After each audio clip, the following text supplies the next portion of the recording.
A year ago, I did a video called The Identification with Evil, which on its surface was about the new guy meme, while the actual meat of the video was about how the constant drive towards equality that comes out of the left causes people to not only excuse evil, but to become evil themselves, to advocate for and commit evil acts, because good and evil are ideas that, when you boil it down, change depending on who's viewing the scene.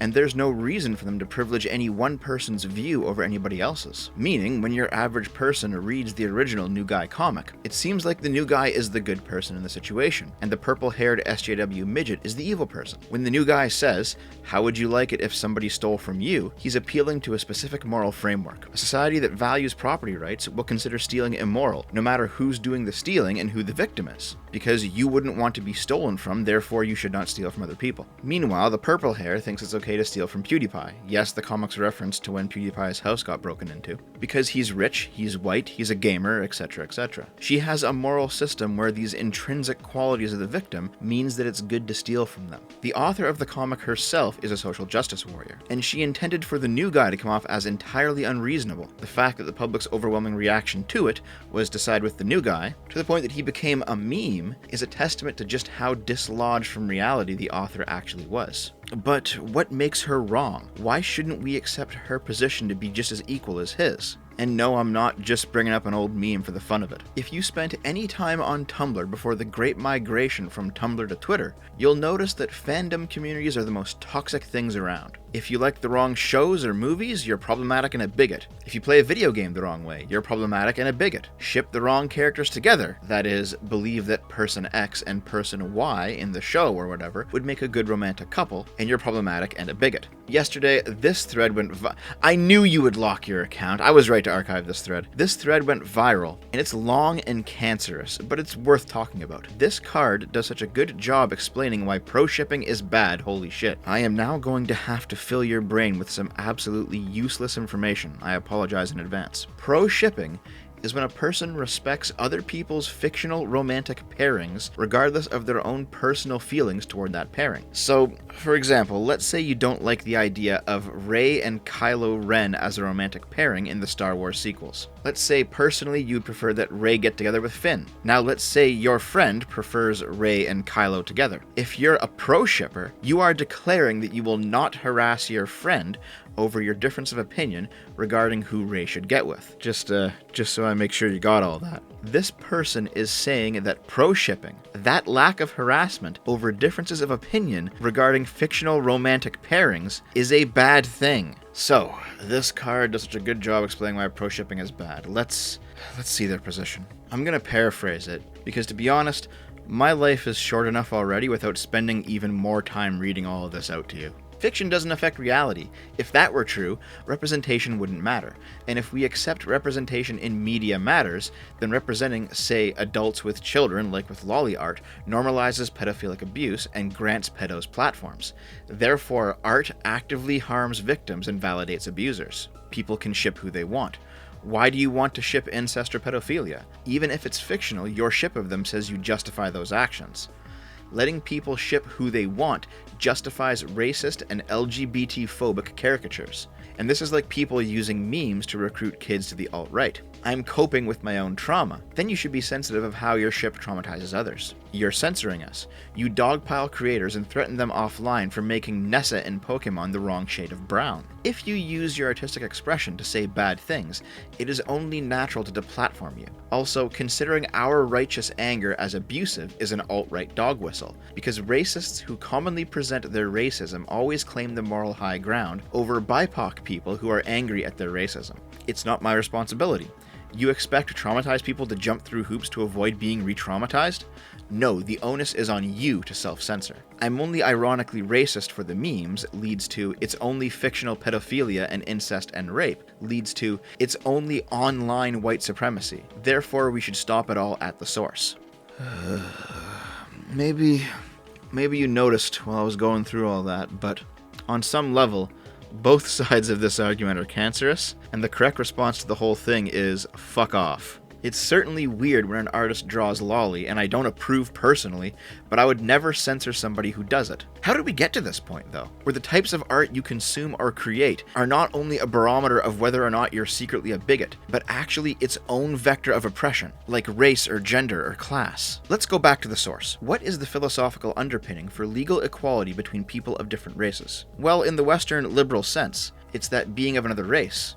Let's talk from an American perspective and use black. It's that being black is an immutable characteristic and doesn't directly affect the behavior of the individual. So it would be immoral to treat white and black people differently, as neither of them can help what race they are, and it doesn't actually matter in the end as long as their behavior is the same. This same logic was used, in my opinion correctly, to advocate for gay marriage. Again, being gay is an immutable characteristic and doesn't directly affect the behavior of the individual. Now, you can make a slight argument here that there is a difference in behavior because gay sex and straight sex are not the same thing. But when it comes to the institution of marriage, people devoting themselves to each other exclusively, becoming a stable unit for the purposes of companionship lasting beyond just sexual pleasure, where there's love and long-term decision-making and pooling of resources and all of the other things that make it an ideal environment to raise children, there is no reason for gay people not to have access to this institution. In other words, if gay people can enter into a monogamous relationship, devote themselves to each other, and do all of those stabilizing behaviors that create a healthy household, there is no reason they shouldn't be allowed to raise children, even if there's real differences between them and straight people. Same with trans people. If the stability is there,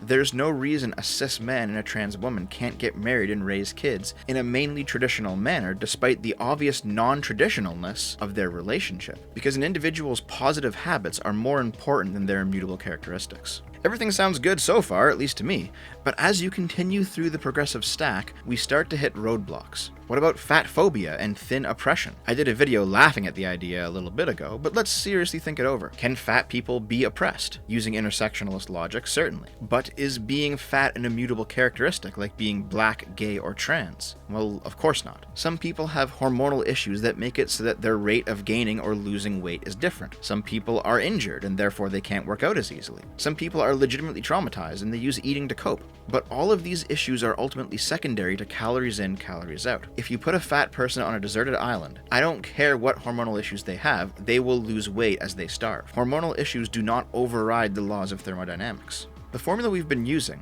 is that if a certain quality about a person is an immutable characteristic, and it does not directly affect their behavior, then it is immoral to discriminate against them for that quality. Where does fat phobia come into this conversation? It's not immutable, though it can be hard to change, and there's certainly the possibility of direct changes in behavior due to being fat. So, is it reasonable to discriminate against them? Well, what we've been talking about so far is the liberal conception of discrimination, centered on the individual, their rights, their choices, their behaviors. And this is also why all of the civil rights victories I've been describing have been fundamentally liberal in origin. They're all rooted in that individualist philosophy. It doesn't matter if I'm black or gay or trans as long as I can get the job done, is the liberal view. It's what you do, not who you are. The socialist conception of discrimination is completely antithetical to this. It does not care about immutable characteristics or personal behaviors, though socialists may sometimes pay lip service to those ideas. The socialist conception of discrimination is rooted in the power differential between groups of people. It's all class conflict, it's all power politics, it's all proletariat and bourgeoisie. It's bad to be racist towards black people, not because of immutable characteristics or lack of difference in behavior, but because white people have power and black people don't. That is a key difference between liberalism and socialism. A big problem with the socialist view is that this analysis can apply to anything. It's the powerful whites versus the oppressed blacks, the powerful straights versus the oppressed gays, the powerful thins versus the oppressed fats. All it takes for this analysis to work is for you to be able to identify a class of people as existing and then self-identify within that class. And now, all of a sudden, you are discriminated against. The act of identifying as a thing, not simply liking a thing, but pulling it into yourself and making it a part of your will, grants the person that paradoxical privilege of considering themselves oppressed. So, for example, if you identify as non-binary, and somebody critiques the idea of non-binary, that is an attack against you. You are being discriminated against. because this quality that is being discussed has become a component of your soul. So let's say you were to identify as a Rey-Kylo shipper, as in taken that stance on Star Wars into your identity and treated it the way that a liberal would treat an immutable characteristic. And yes, these Tumblrite people do in fact do this. Then somebody who disagrees with that Rey-Kylo ship, or who promotes a different ship, can be properly viewed as discriminating against you. I know this sounds completely wild and out there, but it's actually not far off from how religious people fit into intersectionality. The radical Muslim can, and often does, use this framework to claim that he's oppressed if you don't convert to his religion and follow his rules. That's how he can claim bigotry if two gay men walk down the street holding hands while he's around. This logic is also used by people in the kink community, where not only do people come out as gay or trans now, but they also come out as being into a specific kink. And the most extreme among them will tell you that if you disapprove of their kink, kink shaming, or even worse, don't share their kink, you're being oppressive towards them. You've also got people who have legitimate traumatic experiences, but have chosen to identify with them rather than work them out. And remember, that means pulling them into yourself, which in the case of trauma is quite unhealthy. How do you expect to improve your depression, your anxiety, your PTSD, if you make those things an integral part of your personality? And yes, pedophiles do this too. Why do you think they now identify as minor attracted persons, worded as if it is their own biology oppressing them and they're helpless to resist? All of these people are appealing to the liberal sensibility that if a thing is an immutable characteristic, then criticizing them for it is discrimination. But it's just socialist sleight of hand, because underneath the surface, it's all power politics. Sargon did an excellent podcast on this topic over on his Lotus Eaters channel, but unfortunately it's a premium one, so you're just gonna have to go and pay for it if you want to hear it. And I'm not gonna republish it wholesale because it's not fair to him, but I do have to lean on it a little bit for this topic. Part of that podcast talks about the universalization of morality, meaning that for a moral system to be truly universal, it's not enough that you consider the other person's position, as in, I shouldn't steal because I wouldn't want the other person to steal from me. You must also consider the other person's position from his own ethical system to be truly universal, as in, his moral position must have just as much weight in your eyes as your moral position. You must be able to say that while you don't agree with the radical Muslim who wants to kill gay people, you understand that he is Muslim and from his position, killing gay people is a moral good, and that that position is just as valid as yours. That is what the universalization of morality demands. In other words, if you must craft a moral system that covers both you and this radical Muslim, what moral injunctions would that system include that covers both of you, while simultaneously violating neither of your moral codes? It turns out almost none, because you have almost nothing in common. And if you must have a moral framework that covers all 7-point-whatever billion human beings, you will discover that that universal moral framework has nothing to say at all. This is why leftists always end up fetishizing the barbaric practices of other cultures, while simultaneously claiming that the West has no culture of its own, because what they view as true Western culture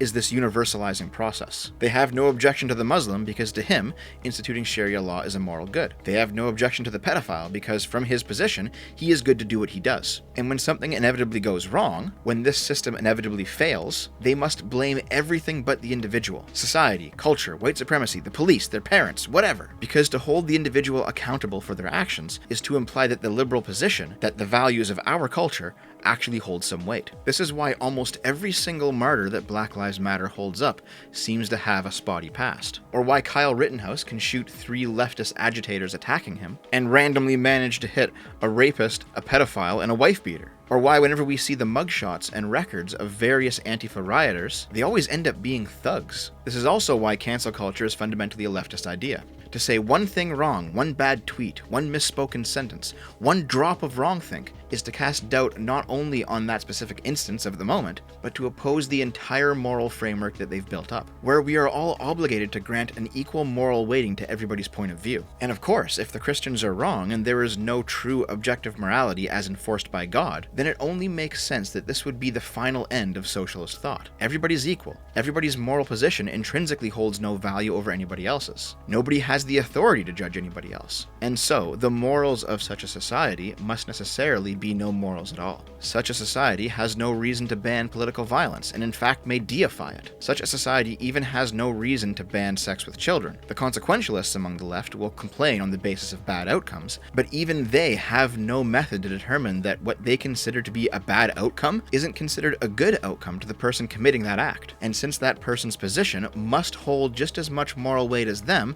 they will simply be swept aside. And certainly, such a society would allow you to identify with your own cultural consumption and make it an intrinsic part of you. Being a man-child sitting around a bunch of Star Wars figurines talking about the latest Marvel movie is not simply a hobby, it's your personality. It's your identity, to the point that violating it in any way is akin to being a racist or a sexist. And there is no leftist argument against this. Not within socialism, not within social justice, not within intersectionality. The end result of their ideas is that everyone has an equal moral weight to everyone else. And if the Marvel nerd wants to say that that's where his moral weighting lies to him, who are you to complain? This is how you get those terminally online smooth brains who will say that criticism is bullying because their consumption is their identity, and therefore it's a moral good that they cheer for Disney as a corporation, and that your opposition to Disney is just bigotry towards them. As weird as it may seem for somebody who only has a surface knowledge of socialism's ethics, yes, there's actually multiple links between socialism and corporatism.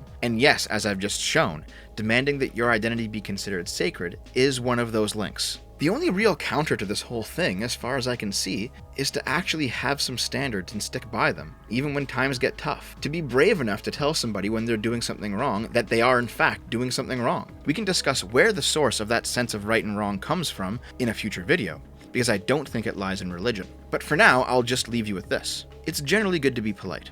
If somebody asks you to respect some aspect of themselves and it costs you nothing, and you want to maintain that connection with them, then there's no real harm in doing it.